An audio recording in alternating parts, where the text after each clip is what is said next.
Good morning. Today we have studied about operation of matrix of chapter 3rd. तो आज की इस video में हम कुछ टॉपिक्स डिस्कस करने वाले हैं। जैसे ऑपरेशन ऑफ मैट्रिक्स में आपके कौन कौन से ऐसे ऑपरेशन है जो आपके मैट्रिक्स में आपके इंक्लूड होते हैं। जैसे हम बात करते हैं एडिशन, सब्ट्रैक्शन, डिवीजन, मल्टीप्लिकेशन, वो सारे ऑपरेशन आपके इसमें भी आपके अप्लाई होंगे। देखो सबसे पहले इक्वलिटी ऑफ मैट्रिक्स कि मैट्रिक्स की इक्वलिटी क्या है कि दो मैट्रिक्स कब आपके इक्वल होती है। उसके बाद में हम पढ़ेंगे एडिशन ऑफ मैट्रिक्स, जो मैट्रिक्स है उनका एडिशन किस तरीके से हम करते हैं, ठीक है। उसके बाद प्रॉपर्टीज ऑफ मैट्रिक्स एडिशन कि मैट्रिक्स जो एडिशन ऑफ मैट्रिक्स है उनकी क्या प्रॉपर्टीज है कि जब दो मैट्रिक्स को हम ऐड करते हैं तो कौन कौन सी प्रॉपर्टी है जो फॉलो करते हैं ये, ठीक है। सब्ट्रैक्शन ऑफ मैट्रिक्स और सब्ट्रैक्शन मैट्रिक्स मतलब मैट्रिक्स का किस तरीके से हम सब्ट्रैक्शन करते हैं वो भी हम इस वीडियो में पढ़ने वाले हैं। तो देखो इसमें सबसे पहले फर्स्ट पॉइंट आपका equality of matrix. Equality of matrix क्या है? Two matrix of same order are equal, two matrix of same order are equal if their corresponding elements are equal. Two matrix of same order are equal if their corresponding elements are equal. कहने का मतलब यह है कि दो matrix आपके तभी equal हो सकती है, दो मैट्रिक्स आपके तभी इक्वल हो सकती है जब दोनों का ऑर्डर आपका एक तो सेम हो, दोनों का ऑर्डर आपका सेम होना चाहिए, उनके कोरस्पॉन्डिंग एलिमेंट भी आपके सेम होने चाहिए, ठीक है। तो जैसे कोई मैट्रिक्स आपके ए है और कोई मैट्रिक्स आपके बी है, ठीक है। एक मैट्रिक्स आपके ए है और एक मैट्रिक्स आपके बी है। तो दोनों को एग्जाम्पल के थ्रू मैं आपको बताता हूँ। पहले तो हम जनरल फॉर्म में देख लेते हैं। जैसे ए मैट्रिक्स है, ठीक है, तो A11, A12, A21 और A22। आगे बात समझ में, A11, A12, A21, A22। उसके बाद में ये आपका इक्वल किसके होगा? B11, B12, B21 और B22 के। आगे बात समझ में। अब देखो दोनों का जो ऑर्डर है वो आपका इक्वल होना चाहिए। सबसे पहले बात तो दोनों का ऑर्डर आपका इक्वल होना चाहिए। देखो इक्वलिटी ऑफ मैट्रिक्स अगर आपको क्या करना है, डिफाइन करना है, अगर इक्वलिटी ऑफ मैट्रिक्स आपको डिफाइन करना है, आपको समझना है, तो सबसे पहले कंडीशन ये है कि दोनों जो मैट्रिक्स आपके पास है, दोनों मैट्रिक्स आपके तभी इक्वल हो सकती है जब दोनों का ऑर्डर क्या हो, दोनों का ऑर्डर क्या हो, इक्वल हो, ठीक है। जैसे ये 2 × 3 है तो ये भी 2 × 3 होने चाहिए, ये 3 × 3 है तो ये भी 3 × 3 होने चाहिए, 2 × 2 है तो ये भी 2 × 2 होना चाहिए। ऑर्डर में आपको ऑर्डर जो मैट्रिक्स का जो ऑर्डर किस तरीके से निकालते हैं वो मैंने आपको पहले बता दिया है, ठीक है। ऑर्डर ऑफ मैट्रिक्स का मतलब इसमें नंबर ऑफ रो और नंबर ऑफ कॉलम कितने हैं उसी हिसाब से हम ऑर्डर निकालते हैं मैट्रिक्स का, ठीक है। वो बताने की मेरे को जरूरत नहीं है, क्योंकि अगर मेरे को ऑर्डर ऑफ मैट्रिक्स आपको देखना है तो मेरे जो दो लास्ट के जो वीडियो है वो आपको जरूर देखना चाहिए, ठीक है। अब देखो, अब ये दोनों मैट्रिक्स आपके सेम ऑर्डर की है, तो सेम ऑर्डर की है तो अब कौन से एलिमेंट्स आपके इक्वल होंगे? क्रॉसपॉन्डिंग एलिमेंट का मतलब कौन से क्रॉसपॉन्डिंग एलिमेंट है? इसका क्रॉसपॉन्डिंग कौन सा हो गया? ये वाला, ठीक है। इसका क्रॉसपॉन्डिंग कौन सा हो गया? ये वाला। इसका कौन सा हो गया? ये वाला। और इसका ये वाला। आगे बात समझ में। इस तरीके से आपके जो क्रॉसपॉन्डिंग एलिमेंट्स है वो आपके इक्वल होंगे कि A12 तो आपका इक्वल किसके हो जाएगा? B12 के। A11 किसके इक्वल हो जाएगा? B11 के। A21 किसके इक्वल हो जाएगा? B21 के। और A22 किसके इक्वल हो जाएगा? B22 के, ठीक है। ये तो हमने जनरल फॉर्म देख ली। अब इसका एक एग्जाम्पल हम करते हैं, ठीक है। एक एग्जाम्पल करेंगे हम। ये समझ में आ गया होगा आपको कि दो मैट्रिक्स आपके कब इक्वल होती है? जब उनका ऑर्डर अब एक तो इक्वल हो, एक तो ऑर्डर आपका इक्वल होना चाहिए, उसके बाद में उनके क्रॉसपॉन्डिंग जो एलिमेंट्स है वो आपके इक्वल होने चाहिए, तभी दोनों मैट्रिक्स आपके इक्वल हो सकती है। इस टॉपिक पे बेस्ड आपके क्वेश्चन भी बनते हैं, ठीक है। इस टॉपिक पे बेस्ड आपके क्वेश्चन बनते हैं। तो किस टाइप के क्वेश्चन बनते हैं वो मैं आपको बताता हूँ। एक एग्जाम्पल लेके देखते हैं कि किस टाइप के क्वेश्चन बनते हैं। जैसे क्वेश्चन में आपको दे रखा है, क्वेश्चन में दे रखा है कि दो मैट्रिक्स आपके इक्वल है। जैसे ये मैट्रिक्स आपको दे रखी है 2x + 3, 2x + 3 और ये 3 दे दिया यहाँ पे, और यहाँ पे दे दिया 2y, यहाँ पे दे दिया 5, और इधर दे रखे हैं आपको इक्वल है 1, 2 मान लो, ठीक है। इधर आपको 5 दे रखा है, इधर आपका 2 दे रखा है, इधर आपको 1 दे रखा है, ठीक है। सबसे पहले बात तो ये दे रखा है और इसने कहा है कि find out value of x and y। आपको बता रखा है कि ये दोनों मैट्रिक्स आपके इक्वल है अब दोनों दो मैट्रिक्स आपके तभी इक्वल हो सकती है जब इनके कोरोस्पोंडिंग एलिमेंट आपके इक्वल और ऑर्डर आपका सेम होना चाहिए। ठीक है, आपको इस टाइप का क्वेश्चन आपको एक्सरसाइज में मिल सकता है और आपको पूछा गया है इस क्वेश्चन में कि एक्स और वाई की वैल्यू आपको क्या करनी है, फाइंड आउट करनी है। तो एक्स और वाई की वैल्यू हम फाइंड आउट करते हैं। मैंने आपको बताया कि इक्वलिटिव मैट्रिक्स में ऑर्डर आपका सेम है। ठीक है, 2 into 2 का ऑर्डर है, इसमें भी 2 into 2 का ऑर्डर है। ठीक है, ये कंडीशन तो सेटिस्फाई हो गई। अब ये कंडीशन सेटिस्फाई हो गई तो अब कोरोस्पोंडिंग एलिमेंट हम इक्वल करते हैं। ठीक है, कोरोस्पोंडिंग एलिमेंट इक्वल करेंगे, ये वाला किसके इक्वल हो जाएगा। अब 2x + 3 है, वो आपका किसके इक्वल होगा बताओ, ये आपका इसके इक्वल होगा। 2x + 3 इसके इक्वल हो जाएगा, तो 2 के इक्वल हो गया। अब 2x + 3 इसके इक्वल हो गया, तो यहाँ से x की वैल्यू आप डायरेक्टली आप फाइंड आउट कर सकते हो। 2 ऐसा का ऐसा +3 है, इधर आएगा तो माइनस में चेंज हो जाएगा। 2x = -1 और x = -1/2। x की वैल्यू कितनी आई, -1/2 आ गई। उसके बाद में देखो 2y = 2, 2y = 2, यहाँ से y की वैल्यू कितनी आएगी 2/2 और वैल्यू कितनी आएगी 1, तो y = 1। आगे बात समझ में आपको, इस तरीके से आपको क्वेश्चन करना है। ठीक है, तो इक्वलिटिव मैट्रिक्स अगर आपको दे रखा है तो आप इस तरीके से क्वेश्चन करोगे। ठीक है, कि there corresponding elements are equal, so 2x + 3 = 2 और 2y = 2। ठीक है, ये एक लाइन लिख दोगे। अब देखो ये टॉपिक तो हो गया आपका कंप्लीट, इक्वलिटी ऑफ मैट्रिक्स क्या होता है आपको समझ में आ गया और मैंने एक एग्जांपल के थ्रू भी आपको बता दिया। अब जो सेकंड टॉपिक है एडिशन ऑफ मैट्रिक्स, कि मैट्रिक्स का एडिशन किस टाइप से करते हैं, किस तरीके से करते हैं, वो हम पढ़ेंगे अभी। ठीक है, कि दो मैट्रिक्स हमारे पास है तो दोनों का एडिशन हम कैसे करेंगे, देखो अभी बताते हैं आपको। सबसे पहले addition of matrix, addition of matrix, addition of matrix, addition of two matrix, addition of two matrix, board पे ध्यान दो। Addition of two matrix is possible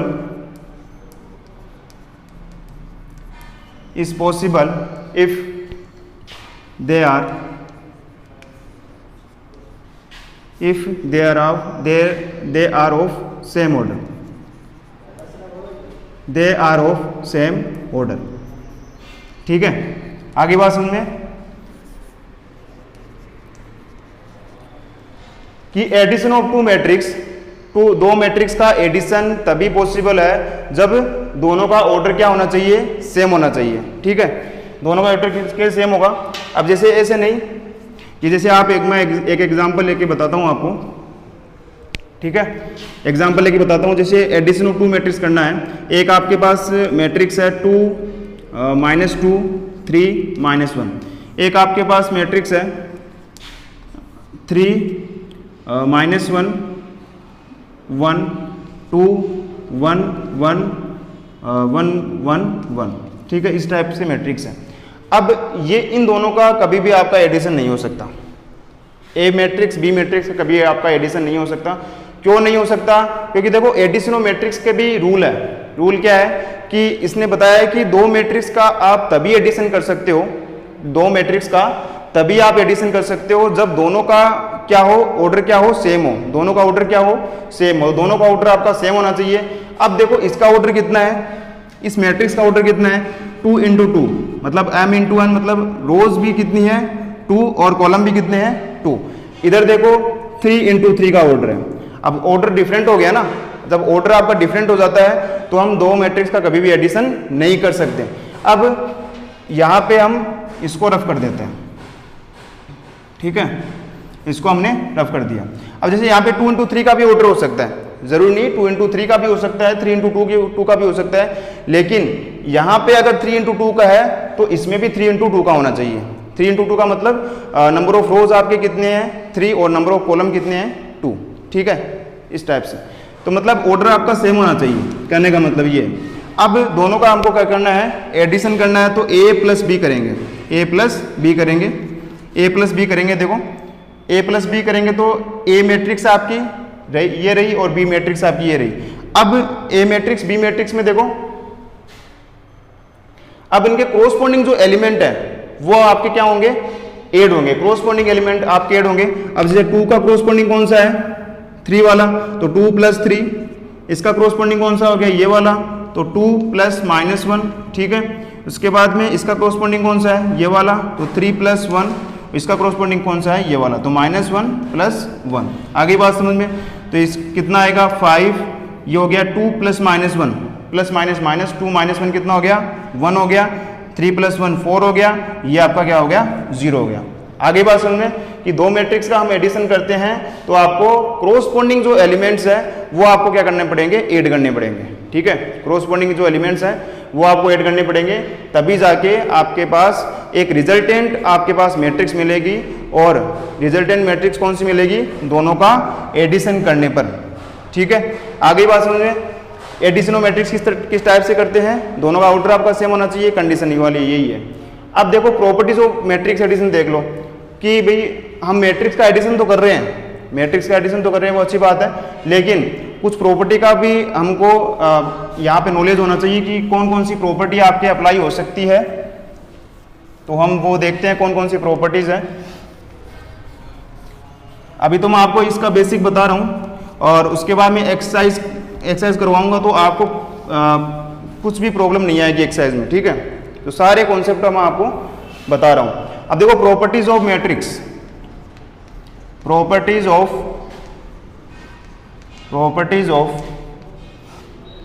matrix addition, ठीक है, matrix addition, properties of matrix addition. और जितने भी मैं board पे आपको ये करवा रहा हूँ, आपको नोट्स अपनी कॉपी में राइट करने हैं, ठीक है, अच्छी तरीके से नोट्स बनाने हैं आपको। प्रॉपर्टीज ऑफ मैट्रिक्स एडिशन देखो, प्रॉपर्टीज ऑफ मैट्रिक्स एडिशन में सबसे पहली जो प्रॉपर्टी है, matrix addition, matrix addition is commutative. क्या है, कम्यूटेटिव है। अब कम्यूटेटिव लॉ क्या है, कम्यूटेटिव लॉ आपने मतलब पीछे की क्लास में पढ़ा होगा, 8th क्लास में पढ़ा होगा, आप 9th क्लास में पढ़ा होगा। तो कम्यूटेटिव लॉ क्या है कि आपके पास कोई ए मैट्रिक्स है, ठीक है, आपने ए मैट्रिक्स को बी मैट्रिक्स में ऐड किया, ए मैट्रिक्स को आपने बी मैट्रिक्स में ऐड किया, जैसे हमने लास्ट एग्जाम्पल में अभी किया था, ए मैट्रिक्स को बी मैट्रिक्स में ऐड किया। या फिर मैं ऐसे कहूँ इन अदर वर्ड्स में कि बी मैट्रिक्स में मैंने ए मैट्रिक्स को ऐड किया। अब ये बताओ मेरे को, दोनों का जो रिजल्ट है वो क्या आएगा, वो सेम आएगा ना भाई। ए में अगर आप बी को प्लस करते हो या फिर बी में ए को प्लस करते हो तो दोनों का रिजल्ट तो आपका सेम आने वाला है। तो मैट्रिक्स एडिशन क्या है, कम्यूटेटिव है, कम्यूटेटिव है। ये प्रॉपर्टी आपके इसमें अप्लाई हो सकती है। सेकंड में मैट्रिक्स एडिशन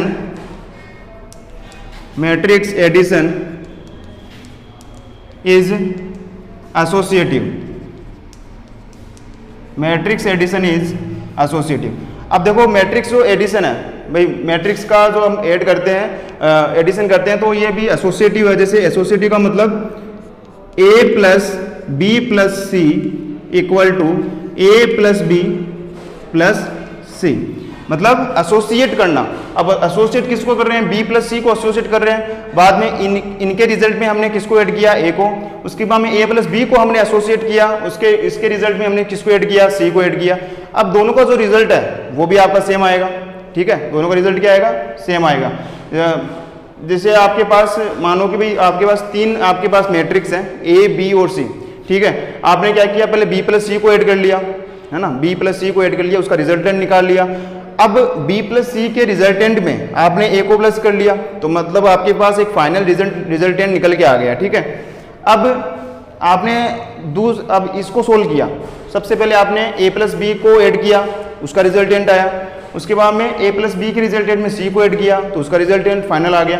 दोनों को आप चेक करना, कि दोनों का जो रिजल्ट है वो आपका सेम ही आने वाला है। उसके बाद में थर्ड जो है वो है cancellation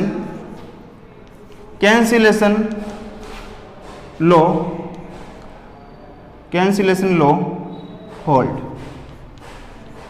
that is a + b, b + c A plus B, B plus C, तो क्या हो जाएगा, बी से B cancel out, A plus A equal to C हो जाएगा, ए इक्वल टू सी हो जाएगा। कहने का मतलब ए प्लस बी में अगर ए में बी को प्लस किया आपने, ठीक है, और बी में सी को प्लस किया, बी को सी में प्लस किया, अब दोनों का जब रिजल्ट सेम है, दोनों का रिजल्ट अगर आपका सेम है तो हम कह सकते हैं कि ए आपका डायरेक्टली किसके इक्वल हो गया, सी के इक्वल हो गया। ए आपका डायरेक्टली किसके इक्वल हो गया, सी के इक्वल हो गया, क्योंकि बी से बी कैंसिल आउट हो गया, तो ए आपका सी के इक्वल हो गया। तो ये कुछ प्रॉपर्टीज हो आपको ध्यान रखनी है इसमें, ठीक है। अब नेक्स्ट टॉपिक हम पढ़ने वाले हैं सब्ट्रैक्शन ऑफ मैट्रिक्स, कि मैट्रिक्स का सब्ट्रैक्शन हम किस तरीके से करते हैं। जैसे एडिशन करते हैं वैसे ही आपको सब्ट्रैक्शन करना है, ठीक है।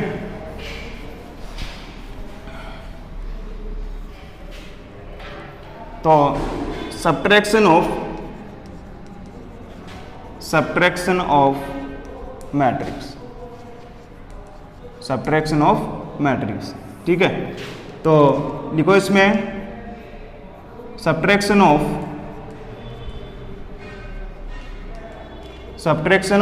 Two matrix, subtraction of two matrix, subtraction of two matrix are of is possible only if they are of same order, ठीक है। ये भी आपकी सेम डेफिनेशन है, बस आपका फर्क कितना है, उसमें अपन ऐड कर रहे थे, इसमें हम सब्ट्रैक्ट कर रहे हैं, ठीक है। अब जैसे फॉर एग्जांपल, जैसे मैंने एग्जांपल ले लिया कि इसमें भी आपका जो ऑर्डर है वापस सेम होना चाहिए, 3 1 और 2 1, ठीक है। और इसमें मैंने बी मैट्रिक्स जो ले ली वो ले ली इसमें 4 2 3 1, ठीक है। ये दो मैट्रिक्स मैंने ले ली। अब दोनों का मेरे को क्या करना है, सब्ट्रैक्शन करना है। तो सब्ट्रैक्शन कैसे करूंगा, क्रॉसपोंडिंग जो एलिमेंट है उनको ये आपको क्या करना है, सब्ट्रैक्ट करना है। जैसे इसका क्रॉसपोंडिंग कौन सा हो गया, ये वाला, इसका ये वाला, इसका ये क्रॉसपोंडिंग ये, इसका 1 वाला, ठीक है। 3 में 4 को माइनस करना है, 1 में 2 को माइनस करना है, 2 में 3 को माइनस करना है, 1 में 1 को माइनस करना है, ठीक है। अब देखो इसका रिजल्ट क्या आएगा, 3 - 4 -1, ये -1, ये -1, ये 0। आ गई बात समझ में, ये -1 आ गया, ये -1 आ गया, ये -1 आ गया और ये 0 आ गया। तो इस वीडियो में मैंने आपको ये सारे पॉइंट्स मैंने आपको बता दिए हैं, ठीक है, कि ऑपरेशन ऑफ मैट्रिक्स में किस टाइप के आपके ऑपरेशन आते हैं, एडिशन और सब्ट्रैक्शन मैंने बता दिया है। और नेक्स्ट वीडियो में मल्टीप्लिक्स में बताऊंगा कि दो मैट्रिक्स आपके पास है, दोनों का मल्टीप्लाई हम किस तरीके से करते हैं। वो जो टॉपिक है वो आपको एकदम अच्छी तरीके से समझना है, क्योंकि वो जो टॉपिक है जो मल्टीप्लिकेशन ऑफ टू मैट्रिक्स, ठीक है, विथ ईच अदर, वो टॉपिक आपका बहुत ज़्यादा काम आने वाला है कि आपको सीखना है कि किस टाइप से हम क्या करते हैं, मल्टीप्लिकेशन करते हैं। Okay, thank you.